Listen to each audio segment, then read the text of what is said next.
What's up guys, iAligator here, and here's my review of the HTC One X. I hope you enjoy.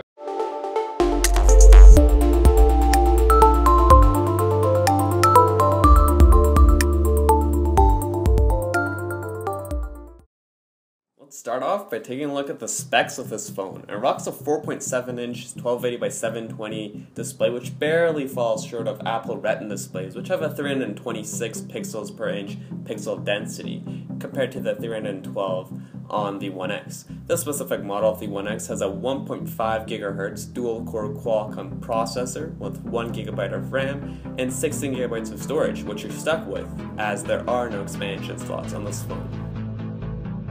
Something else to keep in mind with this phone is that the 1800 mAh battery is embedded and cannot be removed.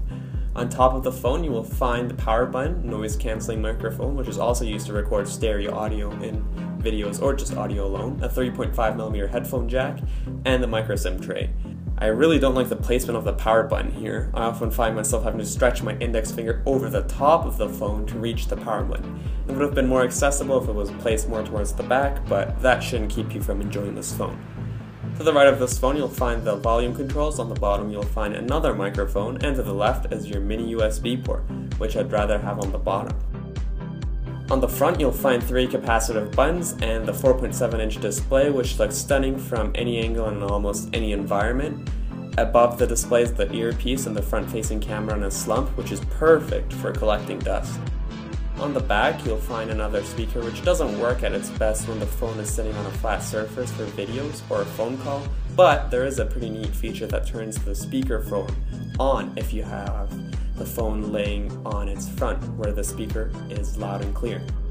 This phone rocks an amazing 8-megapixel rear-facing camera with smart LED flash, which means the brightness will change depending on the lighting of its environment. There is a dedicated imaging chip which allows you to shoot continuously full resolution at 5 frames per second. The rear camera also shoots 1080p HD video at 30 frames per second, with the option to record at lower resolution to conserve space, because remember, you can't slide an SD card into this thing. You're also able to take 8-megapixel pictures while recording 1080p video, which is very impressive. The front-facing camera shoots 1.3 megapixel photos and 720p video. It seems like HTC took away from the front-facing camera and added to the rear-facing camera, which I personally don't mind. Pictures and videos taken on it are usually grainy and just, well, don't look that great. This phone runs Android 4.0 Ice Cream Sandwich at the moment with HTC Sense 4.0, which in my opinion is the second best Android experience, falling behind pure unskinned Android. One thing I dislike about the HTC Sense UI on this phone is how it handles multitasking, which is by showing a screenshot of only one app at a time. This card-shaped mechanism, in my opinion, for multitasking isn't very efficient, but it does, of course, allow you to see what you were doing in that app, because there is a giant screenshot right there. A Jelly Bean update is scheduled for the January of 2013 on almost all carriers, but again, if your carrier isn't setting that up, you're not getting Jelly Bean. HTC Sense UI is known to be a huge resource hog on most phones, sometimes resulting in lag and a not so smooth experience. Well, that's not the case on the One X. I was impressed with how smooth and snappy this phone was over my days of testing it. Scrolling, launching apps, everything is just very quick and clean. The keyboard on this phone is obviously very good, simply because of how large the screen is. It does, however, take some getting used to because of some unorthodoxies, such as the row of arrow keys just below the spacebar. Call quality is decent, not outstandingly good or bad, which seems to be the case with all smartphones today. Browsing, just like other functions of the phone, is very quick. Zooming can be a little choppy sometimes, but most of the time it's pretty smooth. Keep in mind, I exclusively used Google Chrome and not the default internet app while doing testing. Pinch to zoom may work even better in the default internet app.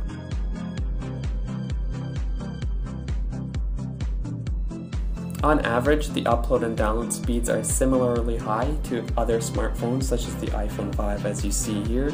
Sometimes it's much faster, sometimes it's much slower. Overall, it's pretty consistent with the iPhone 5. I don't know about other smartphones, but these two that I'm comparing are pretty similar, and they're in the same location, so they're getting the same sort of reception.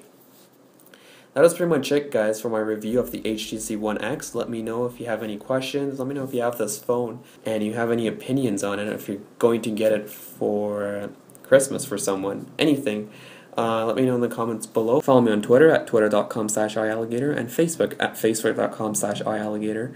Check out my website at iAligator.com. And if you have any questions, leave them below. If you like this video, like it, and subscribe for more videos like this. Thanks for watching, and I'll see you guys in my next video. Later.